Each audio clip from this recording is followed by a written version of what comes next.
Welcome to the Freshman Foundation Podcast, helping you make the jump from high school athletics to the collegiate level and beyond, with your host, Michael Huber. Hey everyone, it's Mike Huber, founder and CEO of the Freshman Foundation and certified mental performance consultant. The Freshman Foundation Podcast helps young athletes be ready for every next step in the game of life. To learn about how you can be ready for your next step in the game of life, visit michaelvhuber.com. Thank you for listening to the Freshman Foundation Podcast. Welcome to the Freshman Foundation, a podcast that explores the human side of athletes and the real stories behind the glory and the grind. Our mission is to help young athletes be ready for every next step in the game of life through mental performance coaching. How is John Gallucci helping injured athletes to get back on the field faster? Ever wondered about the crucial role physical therapy plays in an athlete's journey? Today, we're privileged to host John Gallucci, a renowned physical therapist and entrepreneur who's transforming lives in the athletic world. From the significance of preconditioning to the art of choosing the right therapist, John takes us behind the scenes of physical therapy and shares his entrepreneurial journey. I'm excited for this conversation. Let's build your foundation with John Gallucci. Hey, John, how are you? I'm doing well, Michael. Yourself? I'm doing well. Thanks for joining me on the podcast here. It's great to have you. I guess the first question I'd ask you is, what inspired you to get into the physical therapy profession?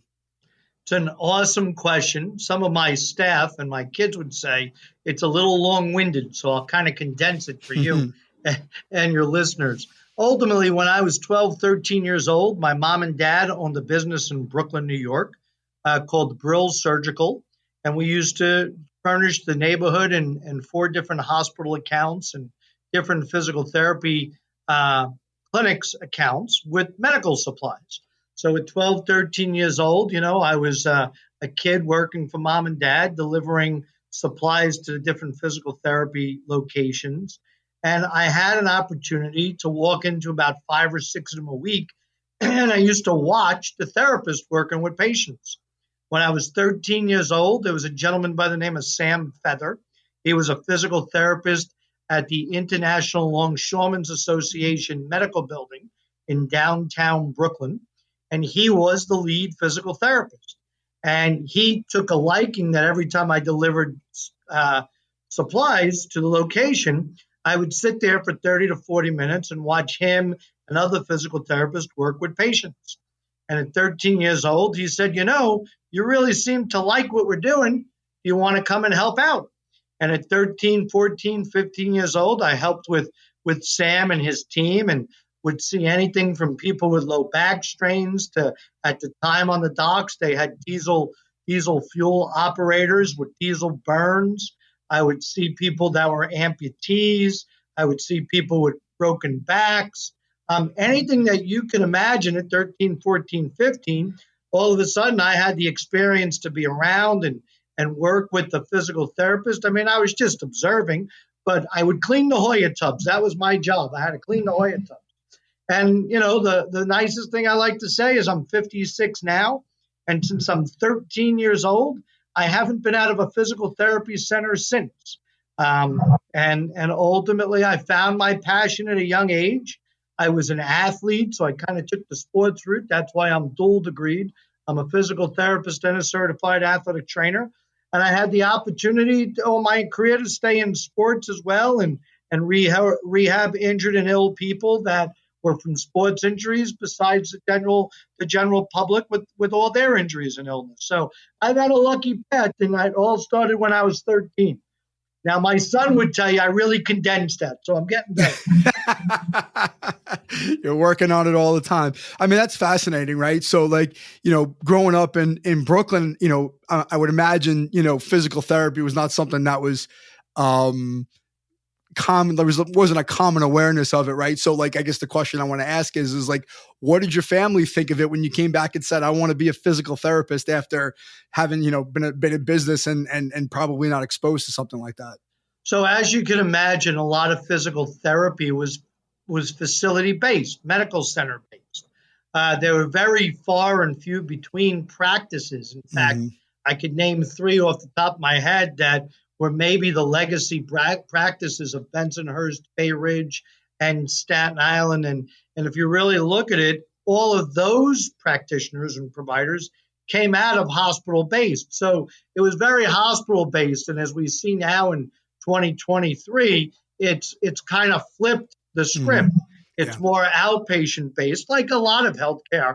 And the institutional based physical therapy has become more outpatient based on evidence based, getting better outcomes, getting people better. Now, when I went home and told dad, and this is interesting, when I went home and told dad that I was interested in becoming a physical therapist, he had a plan that both his children were going to be lawyers, and in a typical Italian household, you had to honor thy father's wishes and honor thy mother's wishes. And Dad looked me in the face and said, "You can't be a physical therapist. They make no money. And I'm not going to support you the rest of your life. And it's not going to happen. And by the way, it's a female profession. It's not for males." And I'm like, "Dad, I'm working with Sam. Sam is a male." But he was not happy of my path. And you've got to know, from 13 till about 22, he did everything possible to show me different paths. But I had the passion of physical therapy, and that's what I wanted to do. And you know what they say, do what makes you happy. And I've been very fortunate to follow my goals and my path. And I teach my children every day. It's not mom and dad's path, it's your path. I'm living my path. You've got to live your path. Yeah, I can relate to that. I can relate to that as well. And it was interesting when you were saying that. I mean, I can relate to what you said about being in a traditional Italian household. I grew up with a grandmother who came over from Sicily, and she lived downstairs and we lived upstairs. And like, I get where you're coming from. I actually thought you were going to say that your parents wanted you to go into the family business. It's actually really interesting that they wanted you to be lawyers. My father had this fixation on attorneys, that attorneys would always have a job.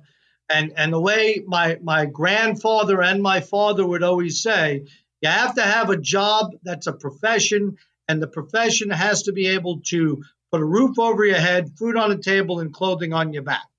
And for some reason, my dad had picked that both his children should be attorneys. Now, my brother is a very, very successful attorney.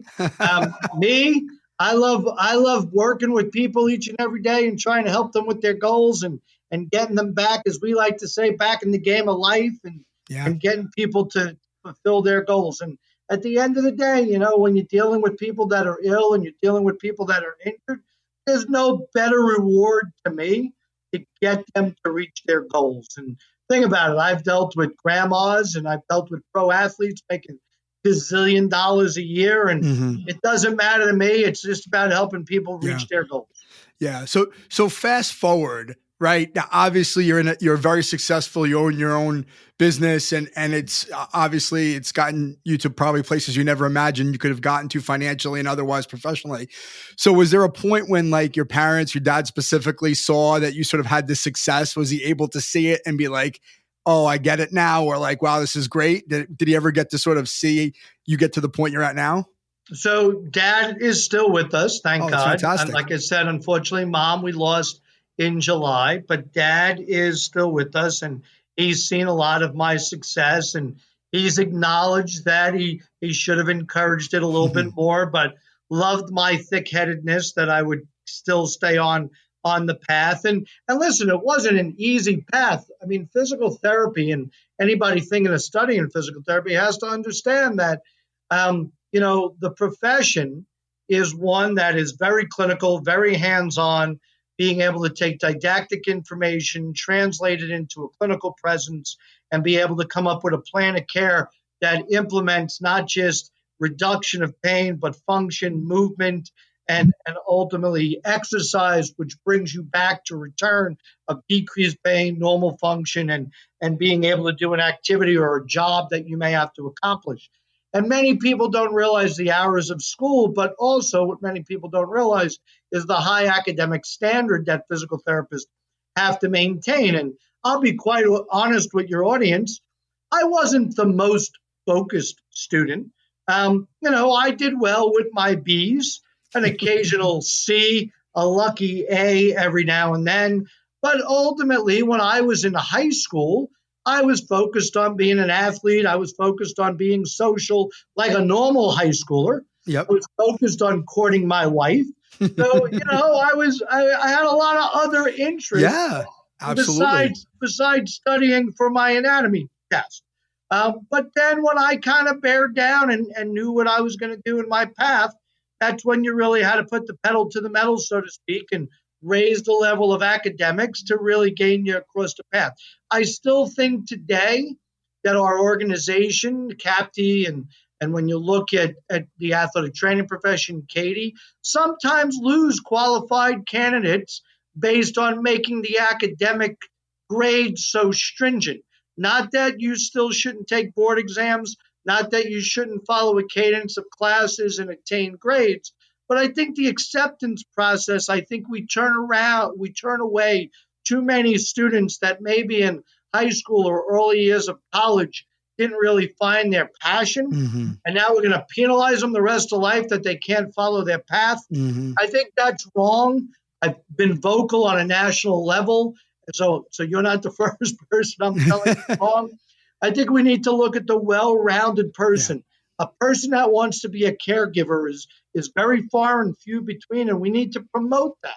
Yeah. And maybe they didn't get an A on organic chemistry when they were a junior in high school or college, but a B is okay. Are they someone that's passionate about the profession, wants to help people achieve their goals, and wants to give their life to caregiving is very important. Yeah. And our professions are very similar, albeit yours is more, I think, technical in a lot of ways. And it's also probably more advanced in terms of the time that it's been around. But ultimately, like sports psychology, when I was going through my training, everything was about coming from an evidence base. But one of the conclusions I drew, and maybe because I was an older student, because this is my second career, I was in my 40s at that point, like I was able to be a little bit more critical in my thinking, was ultimately to me, it's more the intent, to your point about helping others, right? If my intent or my purpose is to help other people, we're going to figure out a solution because that's my motivation versus, hey, I'm really technically savvy and I know all these, theories and I know all the books and I know all the research, but if I can't apply it to the person, right, it's not going to work. Right? I mean, is it same in the same in your field? You're 100% correct. And also, if someone has the passion and can pass the exams, mm-hmm. why would we interfere based on a class or two in college, not really giving them the opportunity to remediate those classes or have a better chance? But again, listen, every profession goes through its trials and tribulations of growth. But as we see right now in the United States, especially coming out of COVID, a lot of your allied healthcare professions, physical therapy, occupational therapy, athletic training, nursing, physician's assistant, all of those professions are lacking of people being licensed at this point in time. And they're looking at shortages over the next 3 to 5 years. So maybe that kid that got a B in organic chem can really be a good physical therapist if you just gave him the opportunity. Yeah. And again, my PR team gets nervous when I talk about that, but I'm very honest. I feel that we need to give people a chance. Yeah. So I'm going to go back. I just want to take a couple steps back. So you talked about being an athlete a couple of times. What was your sport or sports of choice? So I was a wrestler and a baseball player. Okay. And I went pretty far with both as far as high school, college, and club teams. And I was an avid basketball player just in school leagues. I have a great 3-point shot for a short, stout guy. And there's nothing better than when you try to drive on a short, stout wrestler.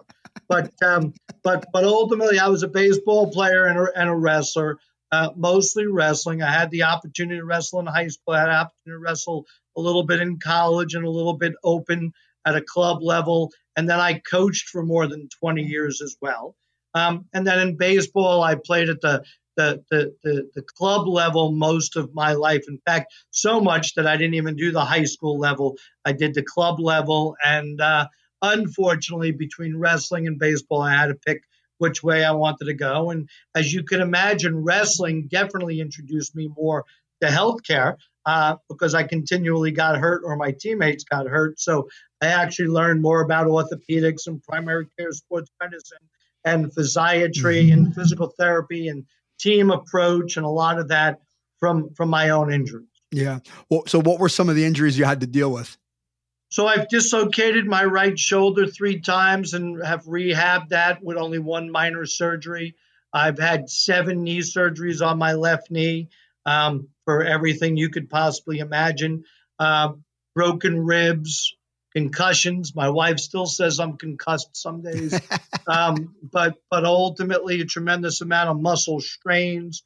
Dislocated my ankle, which was reduced to the hospital. Thank God. No surgery, just rehab on that. So, and then, I've had my issues only because I was hit by a car 2 years ago. I've been dealing with the last 2 years, herniations of discs after being hit by a car. Yeah. I realize a car hurts much more than another guy your size trying to throw you. So, but I've been fortunate. All of my injuries have taught me good lessons, have made me work with good colleagues and good friends. And I think my staff would tell you I'm not a very compliant patient because I kind of take it to the next step, but it's been a fun run. Yeah. So I guess the question I have there is, did your own experiences as an athlete going through maybe dealing with a variety of injuries and surgeries and all sorts of things, right? Does that have any influence over the way that you think about your practice today? That's an awesome question. And when I started JAG, originally it was JAG Physical Therapy and then metamorphosed into JAG 1 Physical Therapy. But when the original legacy entity of JAG Physical Therapy, which those in the audience, not hard, John Gallucci, I kept it simple. But ultimately, when I first started, I was coming out of pro sports. I was a part-time summer assistant with the New York Knicks. I had done some summer league stuff with the Rangers through a doctor and physical therapist friend. I worked with the Metro Stars, which became Red Bull, for 7 years full time. I was around the New Jersey Devils doing surgical rehabs with them for the last 18 years. But when I had opened up the original JAG, I never understood, and it was tough. Why wouldn't every single patient be treated like a professional, or as I like to say, a VIP? And when we opened up the legacy company, the goal was that everybody should be treated the same way. So taking into account the way I was treated as a high school and collegiate athlete, you were VIP'd because they wanted to get you back on the mat. They want you to get back on the field. And ultimately, when you work in a college setting, I worked at NYU, I worked at Columbia, I had great relationships there working with the coaches and staffs. Then the pro experiences, you scratch your head and say, well, we're treating the pros and collegiate athletes. Why aren't we treating the high school, the club athletes? Better yet, why aren't we treating firemen, policemen, teachers, people in the recycling business? Right. Why aren't we treating everybody the same way? Why isn't a painter that provides for his family each and every day painting over his head? Why isn't he getting the same care that a VIP or an athlete is getting? So my whole marketing in the first 2 years were be treated like a pro athlete, be treated like a VIP. Come on over to JAG and we'll get you better and we'll reach your goals. And one of the biggest things that most patients loved was it wasn't just about can you walk 10 feet without pain. It wasn't can you lift your arm over your head. It was can you carry somebody up 2 flights of stairs in case you're saving a life? I mean, we used to do these functional drills through the building. My original landlord was like, what are you doing? You're only supposed to be in this clinic.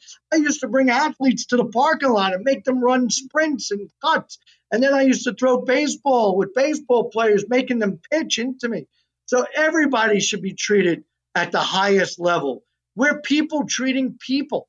And we need to give people the best outcomes. And research has showed us that a combination of a good plan of care, an understanding, a hands-on progressive functional approach gives you the best outcomes. Yeah. And I have some of that same experience myself. I've had two cervical fusions. So, but for me, You've lived it. It was getting up and moving as soon as I possibly could, because that was the best way for me to get back to where I wanted to be. It wasn't sitting around for 6 months and waiting. It was, hey, let's see what I could do today and do a little bit and a little bit. And like, I really appreciate that, because we're all, to your point, right? We're all performers, right? We all have a job to do, and we all have to be at our best, and sitting home for 3 months or 6 months or not being able to function is not acceptable, right? It's very tough on the social psycho component as well. You need interaction. You need to be moved. You need to be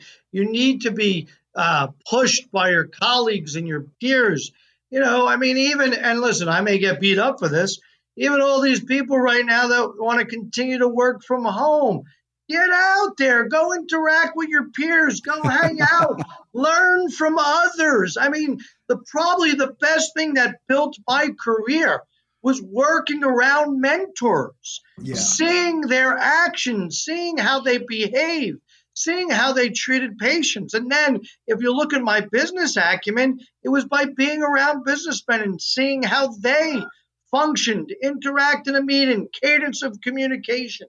We learn from each other. We grow from each other. Get on out there. Start learning. I love it. You get no complaints from me. I think you're absolutely right. And so obviously you kind of make a reference to what's going on in the world today, right? People working from home, and things have obviously changed a lot. So like, what are some of the biggest advancements you've seen in the physical therapy field, the changes from the time maybe you got in and you started, kind of being an apprentice or learning, to like now where you're at as being somebody who's a master, who's been in the field probably 30 years? Well, what's awesome is, listen, technology is advanced enough that it's easier for us to get research. It's easy enough for us to get comparisons of diagnoses. It's easier for us to follow path of progression based on diagnosis, which helps us with our practitioners, our providers, kind of teach them and develop them and show them the reason the path is the right way, based, as you said, on evidence-based. So technology, EMR systems, data collection have all worked on the behalf of all medical providers, because the more data you have at your fingertips, the more opportunity you have for the best practice based on getting research. So that's been a huge asset to us. The other thing that's been a huge asset is the evolution of I don't want to use the word exercise equipment. I'll use rehabilitative exercise equipment, where it's not just a normal treadmill. We have eccentric loading machines now. We have biomechanical feedback. We have video analysis, and it gives us such a greater opportunity to really see the body mechanics and the movement, which gives you an opportunity to see if there's compensatory patterns. How do you break the compensatory patterns and get the patient to function within the guidelines that the joint is supposed to function in the muscles? I think that's another thing that's been awesome to see.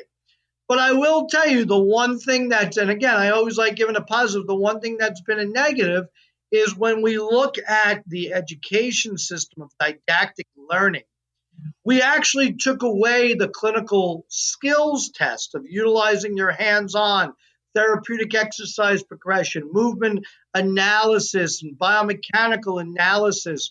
We've gone very didactic in the schools as opposed to truly hands-on. And physical therapy, although they're teaching it in the schools, should reinforce the clinical sense that we are a hands-on profession. I always like to say, a surgeon is the artist and a physical therapist is the frame that makes the art look really, really good. And we are a hands-on profession, just like athletic training, a hands-on profession. And we have to be able to utilize our hands, be able to use our plan of care, be able to use therapeutic exercise to get the patient to reach their best goals. So we have to kind of bring back that clinical presence of truly being able to utilize your hands and your skills of your hands to progress the patient. Really interesting. Really Yep. interesting. So I know you've referenced a little bit about your work in professional sports and college sports and things like that. So, I mean, that's kind of typically the audience we're catering to here. So I'm curious in terms of your work with those types of athletes, like maybe what are some, I know obviously there's a range of injuries or a range of modalities that you're probably using, et cetera. But if you could sort of boil it down a little bit, what are the biggest challenges you find working with high level elite athletes? General managers, owners, wives, and agents. The Interesting. athletes are pretty cool. It's Interesting. it's all the luggage that comes with the pro athlete. And listen, we've got great relationships with agents across the world because we see athletes from around the world. And the agents actually love the outcomes of Jag One Physical Therapy. They also love the fact that we're based in the tri-state area, easy access from the airports. I mean, there's been many times we've had athletes come in, stay in hotels, rehab with us for 8 to 12 weeks, and then fly back to their team. And again, I've been fortunate. Listen, I'm the luckiest man in professional sports. I've been able to work at every level of sports. I've been able to work in between different leagues.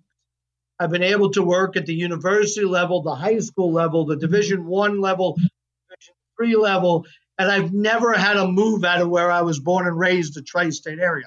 I have colleagues all over the world that have had to relocate their families 2 and 3 times because of opportunities. I've been able to live in the tri-state area and work at all those levels and work at technically 3 different leagues, consulting to 5 different leagues. So I've had a very fortunate career, and I'm very lucky.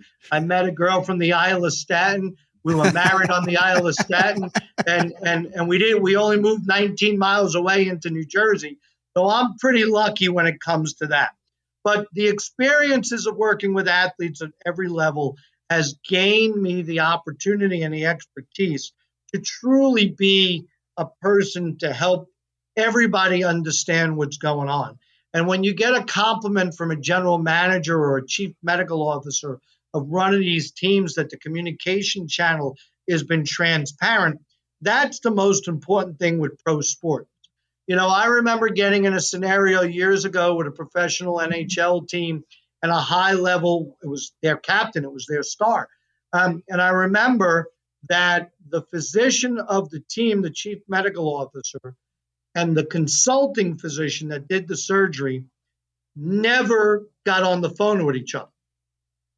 And ultimately, I'm a week into this athlete's rehab, and I have a general manager and coach upset that the athlete's timeline is not what they were told. And they had a 3 to 4 week timeline, and I had given my plan of care, and my plan of care was a 4 to 5 month plan of care. Wow, big difference. Well, the president and GM got on the phone with me and knew me and said, John, we were expecting this athlete to be out maybe 4 to 6 weeks. You've got him out close to 4 to 6 months. And I said, well, I don't know where the mix-up got. The surgeon that provided me with the notes and the surgery that was the intervention has given me his guidelines and what surgery was done. And I've done this type of surgery before and rehabbed an athlete at this level before. And I'm telling you, short time is 4 months, long time is 6 months. But let me send you the information. Sure enough, they got the physician involved, the chief medical officer involved. And the chief medical officer was like, I had no idea that the consulting surgeon was doing that instead of this.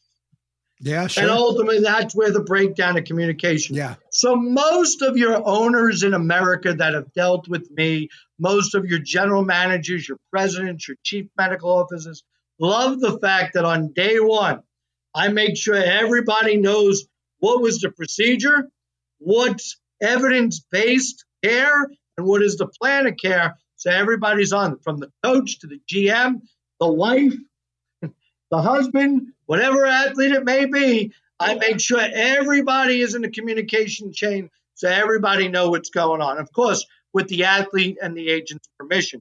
But that's probably the most important thing. Communication is key. And then the athlete Listen, there's nothing better than dealing with athletes because they're always motivated to get better. They want to get better. So it's like you're dealing with people at the highest level of fighting to get back because, as you know, sometimes bonuses are predicated based on games played, goals scored. So these athletes are motivated to get back. But we have a professional duty to do it the right way and get them back safely. Yeah. But I would imagine, and I think it probably comes down to communication, right? But and maybe I'm saying the same thing here, but just what you just finished up with is, managing expectations. Like, hey, I know you want to get out there faster, but if you don't do this the right way, here are the potential consequences. Correct. Yeah. Yep. Yeah. I mean, one of the things I've talked about on this podcast and I've learned a little bit about is sort of the psychology of injury, but more so about even more specifically, re-injury. Like, so what I mean by that is athletes who are 100% physically repaired, rehabbed, ready to go, but still having doubts about their ability to go out and perform the same way they did pre-intervention. How does that come up in your work? How do you deal with that if you have to at all? Like, just can you talk about that? As you can imagine, especially with your background, there's a psychosocial component that someone's hurt and all of a sudden they're expected, as I said, to run up 2 flights of stairs and carry a 200-pound person down, to an athlete that's got to run, a touchdown in or kick a goal or slap shot a goal in or defend somebody. And it's all about making them feel confident. And if they understand the process, and they understand the goals that they have to reach to get themselves comfortable, that's the most important. But most people don't understand that the easiest way to get an athlete to feel that courage or confidence, which is really what it is to truly work with them on that process. This is where you have to get. This is where you are now. We need to do this step, this step, this step to get you here. And then we're going to put you through a functional skills test to make sure you're ready here. We're going to work with your performance coach, your strength and conditioning coach, whoever it may be, to make sure you're fit, you're game fit, you're practice fit, you're aerobically fit. So it's not just a rehab of the knee, the rehab of the ankle or the shoulder. It's rehabbing the entire athlete. I remember one time I never understood this. I had worked for a physical therapist in New York, in Midtown Manhattan years ago. And he had a college athlete, and the college athlete was probably 10 weeks post-op of a rotator cuff repair. And I had no idea why this athlete was doing nothing standing, nothing engaging with their core. They weren't doing anything engaging with their legs. And, you're post-op 10 weeks, you're pretty functional, balance, stability should be there, and you're rehabbing your shoulder, but you're a thrower, you're a swinger. You've got to be able to put it all in. So I asked at the time, unfortunately, the answer wasn't good. I said, we're rehabbing this athlete to go back, and he was a pitcher. I said, shouldn't we start engaging his core and his lower extremities and making sure we're getting them up to fitness levels and strength? And he came back with and said, I got the order from the doctor. I'm in charge of the shoulder. And I promised myself I'd never be a physical therapist that way. We treat the person and the person's goals. And if you've got an athlete that has a rotator cuff repair, you've got to treat the entire body, the entire person, from brain to muscles to skeleton to heart to So you've got to train the individual. You got to rehab the individual. And I learned a lesson. I left that place real quick, and I went to another place and had an awesome mentor. Yeah. So, but I think the question that comes up there is, thinking about maybe a couple steps down from, say, a professional organization, right? A high school athlete who maybe doesn't have the quality of an integrated team that you just described in terms of like having all of those different people who were in the recovery process on the same page. Is it harder with a younger, like a high school athlete who's going through a rehab, or how do you manage that differently than a professional organization where you've got all these resources? So that's an awesome question. First and foremost, most athletes with parents have the integrated team because mom or dad are pushing that integration. And they want you talking to the coach. They want you talking to the athletic trainer at the school. So thank you, moms and dads out Yes, there for the for sure. support. But ultimately, you're right. Listen, they don't have the access as well as a college and or pro athlete. But I will tell you, in New York, New Jersey, Pennsylvania, where we practice, we've got some great colleagues at the high school level and the club level that we work with and we engage. But the easiest thing to do in that level, especially with the teenagers, is to make them understand this isn't just about getting back on the field. You have to have a longevity, sustainable kind of thought process. We don't want you back at Jag 1. We want you to continue to success. Tell your friends that get hurt to come to Jag 1. But if you've got a hamstring injury, you got a groin strain, a quad strain, you do an ACL rehab with us or an ankle surgery rehab, we want you back 110%, and we start from day one. And ultimately, the most important thing is not to have athletes come back with re-injury, but to get them there appropriately by dealing with the coach and the parent and the athlete and make them understand. Again, go back to the rotator cuff. Why are we making you do core activities as a baseball player? Because everything is core in baseball. Why are we making you do lower extremity exercises? You can't rotate your weight on a baseball swing unless your lower extremities are stronger. So it's more of making them understand the process and understand the integration of the body and how it works. I think you've just hit on a really critical point there, because it's the same. I think it's the same if you're somebody like me who works with athletes, or if a coach or anything, right? The more that the athlete understands why you're doing something, the better off they're going to be. They're going to be more motivated because they get it. Like, I'm doing this for a reason, rather than, oh, I'm just telling you to do this. And they feel like they don't have control over the process because they don't understand. Like the example you gave before, like, I'm just responsible for the shoulder. I could imagine somebody like that, not necessarily that person, but if somebody thinks that way, says, hey, I'm the professional, you're the patient, come in, just do the exercises and I'll tell you when you're ready. And that doesn't really fly, right? It doesn't fly. You have to have a process of progression. They have to understand the different goals you have to hit. Listen, everybody is goal oriented, no matter it be business, healthcare. Everybody is taught you need to get a grade on a test. You need to do this to advance in school. Everybody is goal oriented. So why shouldn't your rehab be a step goal orientation based on your plan of care? Yep. Yeah, absolutely. So sticking with maybe the high school athlete, sort of that group or demographic. So have you seen an increase or prevalence of certain types of injuries in younger athletes now? I mean, the one that comes to my mind, just sort of instantly is UCL repair, Tommy John surgery. But are there other types of surgeries, or maybe not that you see that maybe are more common today than there were 10 or 20 years ago? So ACLs and UCLs on a surgical component are definitely leading. What we are seeing coming out of COVID is a lot of young youth athletes with low back injuries. And it's really because I think there was a long period of time with not a lot of core training, not a lot of exercise. So that's just my quick 2 cents on that. But the one thing we are seeing a tremendous amount, and again, it goes back to that coach-parent relationship, is we're seeing a lot of overuse injuries. We're seeing injuries that can be decreased or not even happen if there's good training regimen, if there's good preparation, if there's good nutrition, if there's good hydration.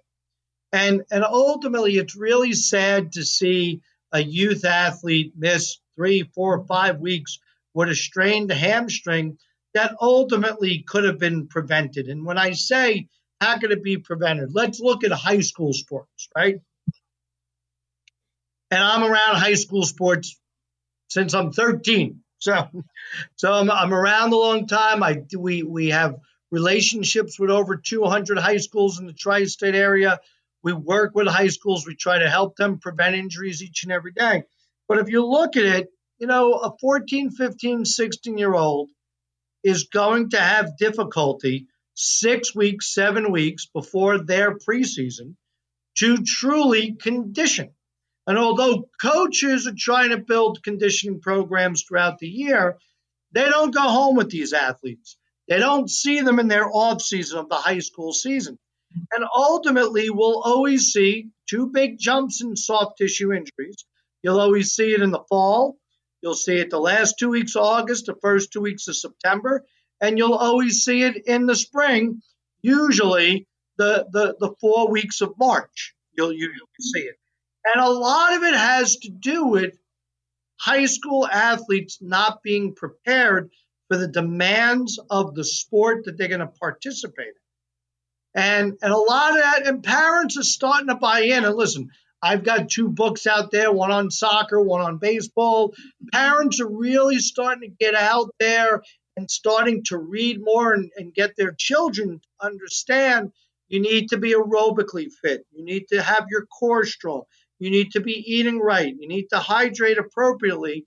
And if we get more and more parents to get engaged with their kids and the coaches on a pre-seasonal workout, we'll see less silly soft tissue injuries. And soft tissue injuries are nagging because usually a youth athlete, 10 days after the injury, oh, I've got no pain. And then they don't go back to physical therapy. They tell them their mom or dad they have no pain. They go back to the field. They do one sprint. Guess what came back?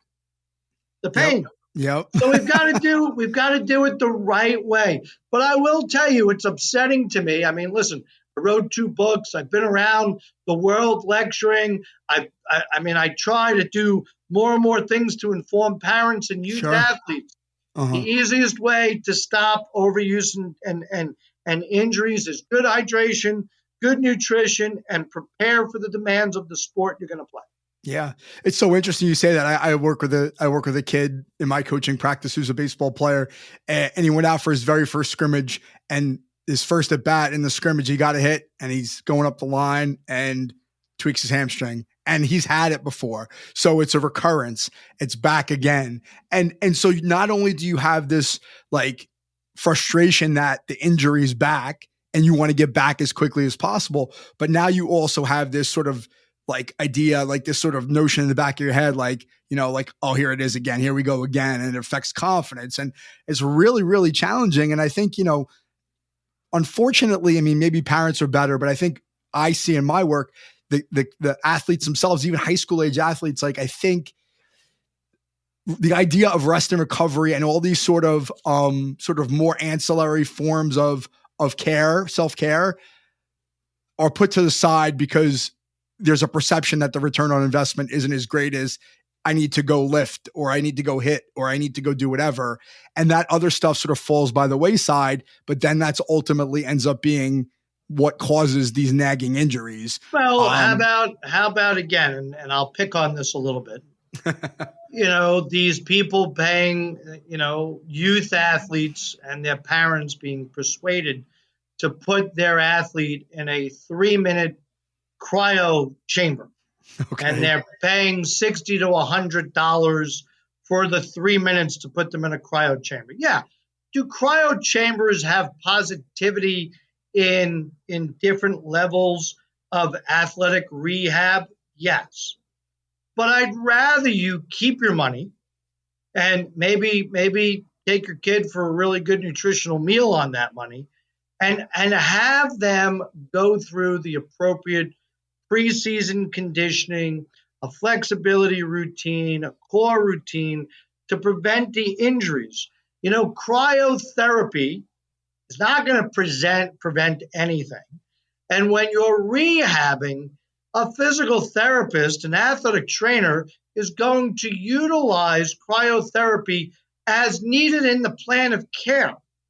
So to spend $50 to $150 for 3 minutes to sit in a tube, it's not going to progress that healing process as quick as you're being sold.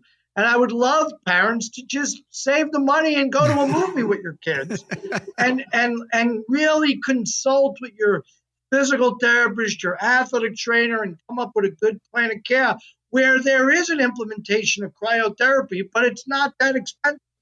Yeah. So I want to ask you a couple more questions. So I want to ask you a question on that, right? So you raise a good point. Like I wrote down prevention versus remediation, right? And you can think about that in any context, right? Do I invest it on the upfront so I prevent it, or do I just wait till it happens and then I try to remediate, right? And you mentioned consulting with a physical therapist. Do you find people like, I guess what I'm saying, what I want to say is like people usually go to a physical therapist when they need to remediate.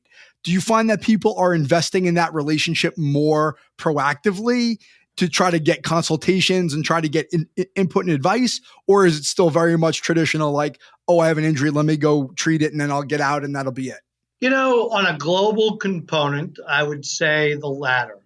I've been fortunate enough that I'm ingrained in the sports community and people are reaching out to me, which was the reason I had written the 2 books. I mean, technically I could write 5 more with 5 other sports. I think my team would kill me if I did that. But ultimately, listen, people that have the access to a sports medicine, physical therapist, athletic trainer need to use that as early as possible for prevention of injuries with their youth athletes. Of course, when you're at the college and pro level, they have teams that are integrated that work with the athletes. But at the high school and the club level, let's face it, you get hurt as a club athlete, you're farmed out. How about prevention first? How about let's prevent it and do it better that way? And again, it's understanding the demands of the sport. Somebody asked me one time, what would be the best comment you can give a parent that has an athlete in sports? And it's funny, I said, how many words do I get? And they said 1. And I said, well, it's a little hard descriptive with 1, but it would be patience. And the reason why it's patience is you have to understand there's a conditioning component, and your body acclimates strength-wise, aerobic-wise on a 4 to 6 week model. So when you look at the pathology of the human body and you look at conditioning and training, you don't start to see benefits of aerobic and benefits of strengthening for a 4 to 6 week period. So then think about this as a parent. How can you take your son or your daughter going through your summer vacation? Let's say your summer vacation is August 1st to August 10th, and then expect them to be doing 2-a-days at football practice on the 15th of August, or at preseason soccer practice, and when there's probably a 3-mile run involved in sprints. So parents have to be patient to understand if your son or daughter are truly going towards an athletic proneness where they want to possibly use it to go to a higher educational institution or possibly get a scholarship, or maybe be part of the small percentage that gets into pro sports. You have to understand that there needs to be a conditioning component before any preseason that's no less than 6 weeks. Okay. And that's how you prevent them from being injured. Soft tissue injuries mostly. You're never going to stop collision injuries. Right. They're going to happen. That's part of the game. But you will have an opportunity to decrease overuse injuries, decrease soft tissue injuries, and then go back to hydration and nutrition. Listen, I have a high school athlete. He's a senior right now. He's a lacrosse player and he's a fencer. And he's got my genes. He loves to eat poorly. So he loves to have those big Italian dinners.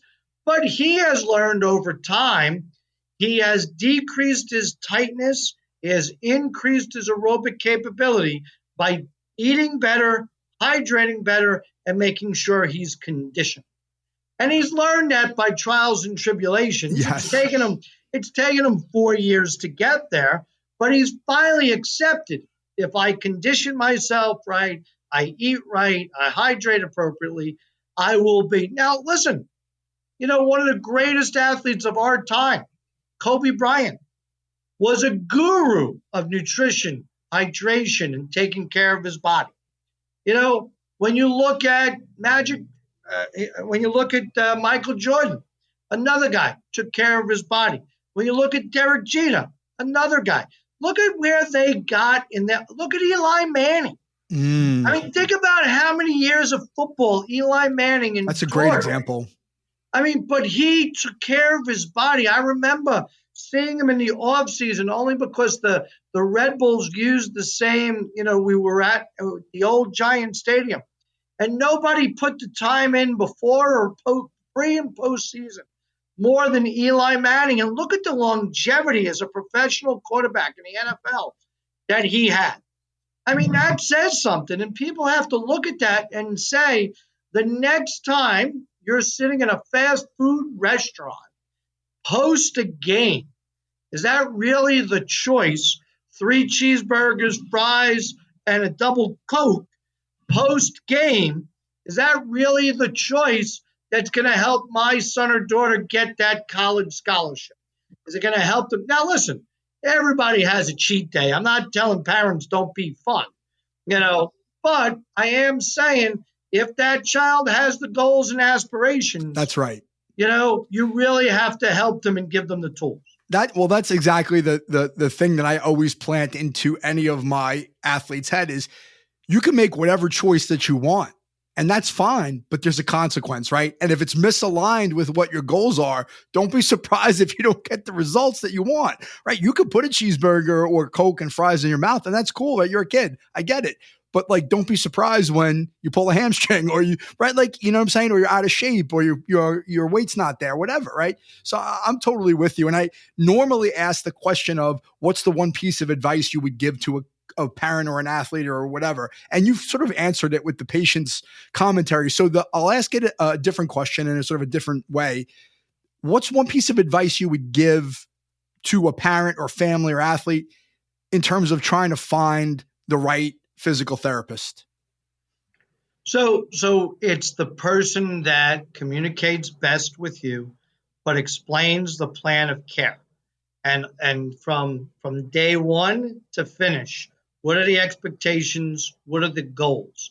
If you're meeting with a physical therapist and they don't give you a plan of care after 2 visits, and what are the expectations to get there, that should concern a parent and it should concern an athlete. You have to have a goal and a plan. And listen, all physical therapists are trained to build plan of care based on assessment and diagnosis. So there should be no reason why it's not communicated with the athlete, with the parent, with the coach. We had a scenario 2 weeks ago that we had a young man who tore his meniscus. High-level athlete, Division I athlete, tore his meniscus. It was decided it was between a meniscectomy, which is you scallop out a piece of the tissue, or you repair it to see if it scars down. The decision was made for longevity to repair it. So they did a repair. Well, nobody told the coach. So they thought the athlete was getting a meniscectomy and expected to have the athlete back in 4 to 6 weeks. Again, there's a case scenario. The athlete's not going to be back for 4 months. So it's all about that communication chain. And parents and athletes have to be integrated in the communication chain. The other thing, the last piece of advice I'll give a parent, especially of a youth athlete, don't take the messaging from the medical provider from your child. Take it from the provider. So many parents work and they drop their children off, or the children comes after school or after a club and they get physical therapy, and then they get the interpretation from their 14 to 18-year-old. Set up a once a week 10-minute meeting with the physical therapist so you're getting it straight from the physical therapist. That's probably one of the biggest advice I could give parents. Get it from the medical provider. Your children, you love them. They're awesome. But they're not licensed physical therapists. And they're going to take a 10-minute medical professional that's licensed synopsis and give you 4 words. So I could keep going, but as a father of a 14-and-a-half-year-old boy, I couldn't agree with you more. So with that, John, I appreciate you coming on to the podcast. I could have kept going for a long, long time. I'm fascinated by the work you do, and I think the information you've left with the audience has been really, really applicable and helpful. So thank you for doing that. Well, thank you so much. And please, if there's any other subjects, I'd love to come back on. That'd be fantastic. Thank you, sir. Thank you. So, what was your biggest takeaway from my conversation with John Gallucci? My biggest takeaway is the undeniable importance of an athlete's preconditioning. The right preconditioning program, as emphasized by John, can make a significant difference in an athlete's performance, health, and career longevity. However, it's not a one-size-fits-all strategy. The duration and intensity of a preconditioning program should be tailored to the individual athlete's needs and the demands of their particular sport. I encourage all athletes, whether at the early stage or at the college level, to embrace preconditioning as a vital part of their training regimen. By investing time and effort into this often overlooked aspect of preparation, you can significantly reduce your risk of injuries and enhance your performance on the field. I want to thank John for his kind generosity and the wisdom he shared with the Freshman Foundation community. You can learn more about John's work and his contributions to the field of physical therapy by visiting his website at jag1pt.com. That's JAGONEPT.com. To learn how you can be ready for your next step in the game of life through mental performance coaching, visit michaelvhuber.com. Thank you for listening. We'll see you back soon for episode 63.